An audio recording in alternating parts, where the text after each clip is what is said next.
The phone pinged again, showing the same trending topic that had been circulating for half a month. Luther Spencer had spent a fortune on a luxurious estate. He had planted an entire garden of roses by hand to celebrate his 5th wedding anniversary. Once again, he announced to the world that his heart belonged solely to Caldwell. Countless comments followed, and each of them was expressing envy for their love. Who says relationships with an age gap don't work out? Mr. Spencer's ultimate wedding gift is his hopeless devotion. It said Mrs. Spencer is 6 years older, and it took him 3 years of relentless pursuit to win her over. Everyone knows Mr. Spencer adores his wife. 2 years ago, when Mrs. Spencer was trapped during the earthquake, Mr. Spencer risked his life to rescue her. He was covered in injuries when he was finally pulled out, and yet he was more set on comforting his terrified wife. The news even showed him holding her, and both of them were in tears. And last year, when a media outlet mocked Mrs. Spencer for her age and claimed she couldn't have children, Mr. Spencer sued them into bankruptcy. He even made a public statement saying he didn't care whether they had children or not, but he would never allow anyone to hurt his wife over it. Callista couldn't help but force a bitter smile as she read these comments. Luther truly did ensure no one could hurt her. Yet every pain she ever felt was dealt by him. When Callista first confirmed her pregnancy, she had been eager to share the good news with Luther. But then she received a message from an unknown sender. It was a photograph of a pregnant woman. The young woman's smile was radiant as she posed for the pregnancy photograph. Meanwhile, Luther knelt beside her. He was reverently kissing her rounded belly. His face was filled with joy and contentment. Tears streamed down Callista's face. The ultrasound image she had suffered through 6 rounds of IVF to obtain now felt like a cruel joke. On their wedding day, Luther had sworn he would love only her for the rest of his life. But it turned out the so-called rest of his life lasted only 5 years. If that was the case, Callista decided she no longer wanted Luther in her life, and her child would not be born into a web of lies. The door creaked open. Callista's tear-streaked, bloodshot eyes met Luther's, and he immediately panicked. "What's wrong, honey? What happened? Don't cry, I'll fix it." He glanced at the ultrasound image on the table. Without looking too closely, he pulled her into his arms. "It's okay if the IVF didn't work. Even if we never have kids, it doesn't matter. Having you is enough for me. So don't cry anymore. It hurts me to see you like this." Callista gave a smile that looked worse than crying. This man was such a hypocrite. His child with someone else was about to be born, and yet he was saying this to her face. Luther didn't notice the change in her demeanor and continued comforting her. "Callie, our anniversary is in a week. I've planted an entire sea of roses for you and prepared blue fireworks. I'll set them off for you to see, okay? Isn't blue your favorite color?" Callista stared at him blankly. She was still smiling even as tears rolled down her cheeks. It seemed he didn't remember. She had never liked the color blue. "Then in a week, I'll give you an anniversary gift too," she said. Luther's eyes lit up with excitement as he carefully wiped away her tears of joy. "Honey, I can't wait. I'm looking forward to your surprise." Callista silently stared at the ultrasound image. She hoped that when the time came, Luther would truly be surprised. At noon the next day, Luther took Callista to the Spencer residence for lunch. Luther's mother, Jane Dawson, never liked Callista. She didn't even bother to show up on their wedding day. After the marriage, Luther moved out with Callista, only visiting his family at the end of each month. "Honey, whatever it is that my mom says later, don't take it to heart. I'm always on your side. We'll leave right after lunch," Luther reassured Callista while holding her hand. The moment they stepped through the door, Callista heard Jane's laughter. "Oh, such a sweet baby. Those tiny hands and feet just melt my heart." Callista turned pale, and her feet were rooted to the ground. She recognized the woman sitting next to Jane. It was the same woman from the pregnancy photo. "This is my friend's daughter, Wren Kirk," Jane introduced. "She's pregnant, and her family's overseas, so they asked me to take care of her. I just took her to her prenatal checkup this morning." Jane linked arms with Wren and approached them. She handed Luther an ultrasound photo with a meaningful glance. "Take a good look. Doesn't the baby resemble the parents?" A flicker of panic crossed Luther's face as he responded with a faint warning in his tone. Mom, stop joking around. How would I know? This is my first time meeting Ren. Jane cast a glance at Callista and then pushed Ren forward. Well then, let me properly introduce you. Ren, this Luther. Ren's cheeks turned pink as she said, Hey Luther. Luther gave a slight nod, then pulled Callista closer with one arm. And this is my wife, Callista. Nice to meet you, Callista, Ren said softly. Callista felt utterly numb. Her hands that were hanging by her sides began to tremble uncontrollably. So the entire Spencer family knew about Ren. She was the only one kept in the dark. What's wrong? Luther immediately grew concerned. Are you feeling faint from low blood sugar? He quickly retrieved some candy he always carried with him, unwrapped one and brought it to her lips. Callista opened her mouth mechanically. Though it was candy, all she could taste was bitterness. Luther instructed the housekeeper to start serving the meal. He was still holding her hand as they sat down. You barely ate breakfast. Have more for lunch, he said gently. Callista silently picked up her glass of water, but Luther swapped it out for a warm one. Your period's coming soon. You shouldn't drink anything cold, or your stomach will hurt again. The prawns today look good. Let me peel some for you. Luther barely ate throughout the meal as he was constantly tending to Callista and ensuring her plate was never empty. Luther is so good to his wife. I'm honestly jealous of Callista, Ren suddenly remarked. I love prawns too. Luther, could you peel some for me as well? Ren slid her plate toward him, but Luther acted as if he didn't see it. If you want prawns, peel them yourself. I only peel them for my wife, he replied. Callista took a sip of the warm water while suppressing the urge to retch. Give them to her. I don't want any. Luther froze for a moment, then playfully pouted like a child. Fine, I'll eat them myself. Callie, how could you give away the prawns I peeled for you? Callista's eyes glinted with sarcasm. They'd already slept together, yet they still pretended otherwise. Jane set her utensils down with a dark expression. Callista, wasn't this your 6th IVF failure?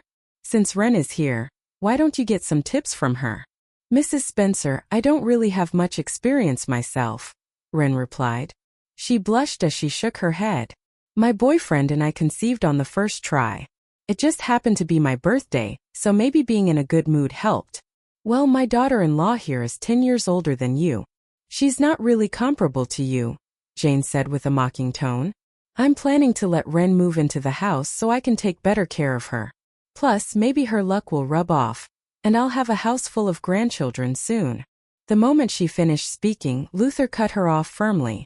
I don't agree. Jane's gaze turned even colder as she looked at Callista. Why not? Just because someone here can't conceive, they just can't bear to see others succeed either. Are you done? Luther's voice was icy. Mom, if you're determined to make me stop coming here altogether, then by all means keep going. I'm sorry, I didn't mean to cause trouble.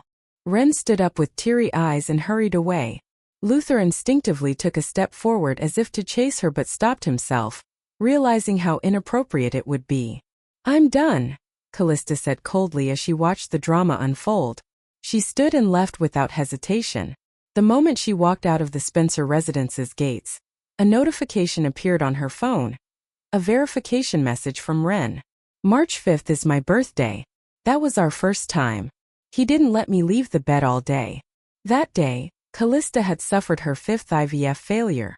She hadn't eaten or drunk anything and had locked herself in her room for an entire day and night. When she finally gathered the strength to open the door, she'd found Luther disheveled while sitting outside her room. She had even pitied him and comforted him. As it turned out, Luther had just rushed home from Ren's bed. How ridiculous. How tragic. She endured endless injections without complaint for 5 years. Yet now the pain in her chest was unbearable, making it hard to breathe. Why are you crying, honey? Luther had followed her out. Seeing that her face was streaked with tears, he panicked and instinctively, the phone screen dimmed automatically. Luther didn't pay much attention to it and pulled Callista into his arms. He gently patted her back. Don't cry. It hurts me to see you like this. It's my fault. I shouldn't have brought you here just to upset you. She's my mother. You don't have to put up with her for my sake. You can yell at me or hit me if it makes you feel better. On the way home, Luther spent the entire ride trying to comfort her. Callista simply closed her eyes and pretended to sleep. Occasionally, the sound of message notifications echoed in the car. Luther was busy replying to them for the second half of the drive. When they arrived home, Luther stroked her head. Honey, there's an urgent matter at work that I need to handle. Wait for me here, and I'll come back early tonight, okay? Callista quietly got out of the car. After Luther left, she accepted Ren's friend request and opened her social media feed. Pinned at the top of her profile were 2 photos. The first was of Luther's back as he planted roses. The second was a sea of blue roses. The caption read, "Considering someone took the time to plant my favorite blue roses, I'll forgive you this once. Come and make it up to me." Callista's chest tightened at the sight. So Ren was the one who loved blue. Even the roses he planted for their anniversary weren't for her. She hailed a cab and went straight to the estate. As soon as she arrived, she saw Luther's black Bentley parked nearby. In the distance, Luther stood with his back to her in front of the sea of roses. He was unaware of her presence. If Callista could have children, I wouldn't have needed you. She's where I draw my line. How dare you show up in front of her and throw a tantrum? Ren's eyes brimmed with tears. Then why come to me at all? Just leave me alone. Don't cry, Luther said. His tone softened.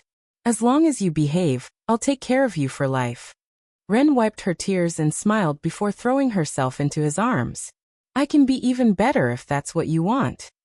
I cleared an entire afternoon for this. Do you really not know what I want? Luther's voice was hoarse as he scooped Ren into his arms and carried her toward the estate. Just then, Ren glanced back and smirked at Callista. She had seen Callista standing there the whole time. Through the windows, shadows of their entangled figures swayed and flickered. Callista stood frozen on the roadside. Her chest was heaving with every labored breath. It felt like a barbed hook had torn into her heart, and each pull left behind a fresh, bleeding wound. Are you here to take pictures too?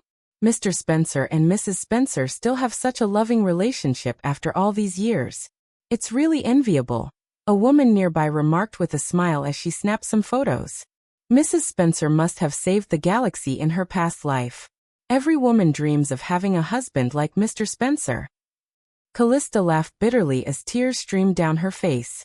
But she doesn't want him anymore. This so-called estate Luther gave her, symbolizing his devotion, was nothing more than a place where he slept with another woman. The woman then stared at Callista and became somewhat stunned. It wasn't surprising she'd mistaken Ren for Callista. After all, Ren bore an uncanny resemblance to Callista at 24, the year she first met Luther. I guess men are all the same, the woman murmured. Her tone turned despondent. At least Mr. Spencer is somewhat decent. He probably just wants a child too badly. Even going so far as to find someone who looks just like you. Why not let it go? Pretend you don't know. Life will go on as usual. It wouldn't be the same, Callista said quietly. The fact that Luther sought out a woman who resembled her didn't make her feel grateful. It only made her feel disgusted. After leaving the rose garden, Callista went to the hospital and collected pre-procedure medication for an abortion. She placed the medicine on the coffee table and stared at it for a long time. She was still overwhelmed by a suffocating ache. Suddenly, the door burst open. Luther rushed in with his shirt buttoned unevenly. He tripped and nearly knocked over a chair in his haste. He scanned her from head to toe with a pale face. Honey, why did you go to the hospital? Callista's medical card was linked to Luther's phone number, so the notification about her visit and prescription was sent to him. Honey, say something. You're scaring me, Luther pleaded anxiously. Callista handed him the bag of medicine and she lied. The doctor suggested I try a new medication. It might improve the success rate of the next IVF attempt. As long as you're okay, that's all that matters. You scared me to death. Luther didn't even glance at the bag and casually placed it on the coffee table. Callista let out a cold laugh. In the past, he would always meticulously read the instructions no matter what medication she was prescribed as he was worried about potential side effects. He used to say he couldn't bear the physical pain of IVF for her, but he needed to remind himself that she was suffering for his sake. Now, she had personally handed him the pre-procedure medication for an abortion, and he didn't even bother to look at it. The unfamiliar scent of perfume mixed with the aroma of roses in the air made Callista feel nauseous, and soon, her stomach began to cramp. She clutched her abdomen in discomfort. "Is it your period?" Luther leaned in, trying to warm her stomach with his hands. Callista swatted his hand away. "The smell on you is disgusting," she said bluntly. Luther sniffed himself and chuckled. "It's probably the scent of roses. I've been going to the rose garden several times a day, trying to make sure everything is perfect for our 5th anniversary. I'll go shower and change my clothes." But earlier, he'd said he was going to the office. Callista couldn't be bothered to expose his lie and simply replied, "All right." After Luther left, Callista picked up her phone. For the past 5 years, her social circle revolved entirely around Luther, leaving her with no close friends of her own. If she were to leave him, there weren't many people she needed to inform, except for her younger brother, Kai Caldwell. Kai was also her only remaining family member. But as she stared at his number, she couldn't bring herself to call. Kai held Luther in high regard as his brother-in-law, and she worried it would complicate things. It was better to wait until she was ready to leave. That night, Luther lay beside her while gently massaging her stomach. "Honey, I've delegated all my work for the next 2 days. Your first couple of days on your period are always the worst, and I can't leave you alone." Callista gave a nonchalant response, not taking his words to heart. Then, a notification sound woke her up in the middle of the night. "Sorry, did I wake you? There's some work I need to take care of. I'll put my phone on silent." "Go back to sleep, honey," Luther said softly. Callista kept her eyes closed, but she was no longer sleepy. Luther's left hand continued massaging her stomach, while his right hand was free to reply to messages. The warmth of his touch and the occasional low chuckles he couldn't suppress felt like a dull blade cutting into her, one stroke at a time. "Honey," he whispered, testing the waters. As he hoped Callista didn't respond, Luther withdrew his hand, quietly got out of bed, and tiptoed out of the room. Even as he moved silently, his eagerness was palpable. "How dare you send those kinds of pictures over? Just wait. I'll make sure you can't get out of bed tomorrow," he muttered before the door clicked shut. Moments later, Callista's phone buzzed several times. It was a message from Ren. "Are you getting old and unattractive, Callie? Luther's been so pent up that he couldn't get enough of me this afternoon. He even said he wanted to try something new with me tonight. Can you believe it? He has no consideration for this poor pregnant woman. Honestly, I feel bad for you. Luther did plenty of the work to make me pregnant. Meanwhile, you're stuck with sterile IVF procedures, and you still can't conceive." Even in the bedroom that was warmed by the heater, Callista felt frozen to the core. She got up, retrieved a hot water bottle and climbed back into bed. For 5 years she believed she had met Luther too late in life, and that their time together would be too short. But now, with only 5 days left, she found the time to be unbearably long.